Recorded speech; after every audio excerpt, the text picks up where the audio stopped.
It's seriously cold here, so sweatshirt, killing joke beanie. Oh, yeah. You gotta get sweaty. You gotta get sweaty in here.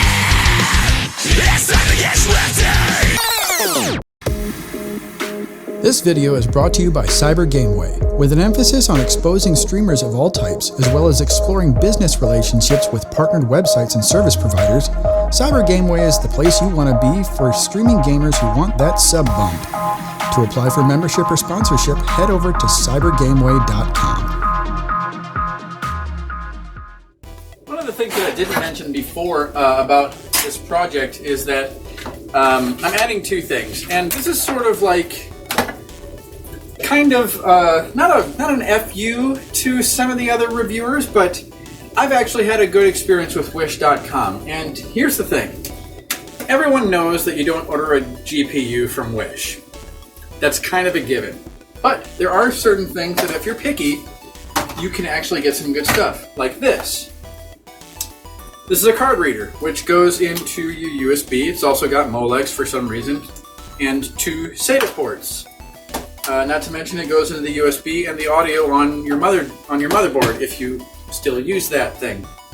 So, but I got this thing for 25 bucks on Wish, and it works perfectly. It's not the best construction. It's really, really light plastic, but the cables, they're all really, really solid. You know, I zip tied them so they're a little bit more uniform, but the cables are solid. Every single port on this thing works perfectly. So I love this thing.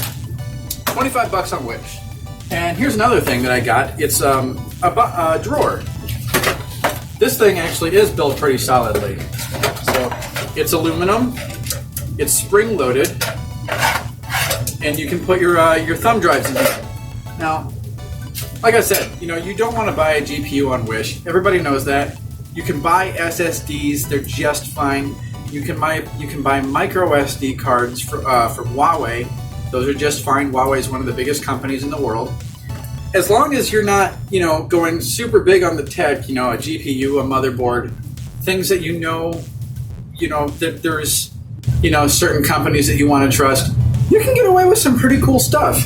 I bought LED strips that work just perfectly fine on an RGB header for $3. I've bought stuff for my car that works just fine. You can even buy case screens. Really, really, if you get creative, you can get some pretty cool stuff for your gaming rig. So, reviewers be damned.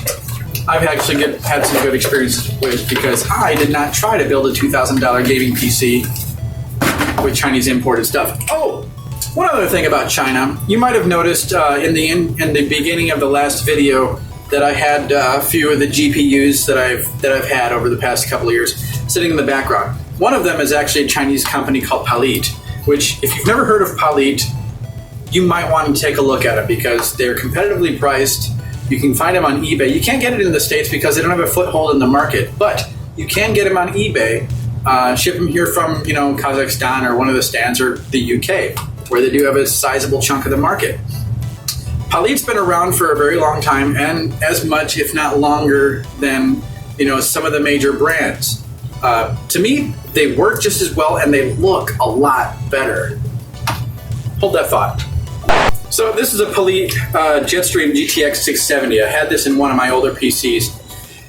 To me, it looks amazing and it performs just as well. I mean, you're not going to get some super high-end graphic stuff out of it because, you know, it's really world architecture. It's a 2 GB card.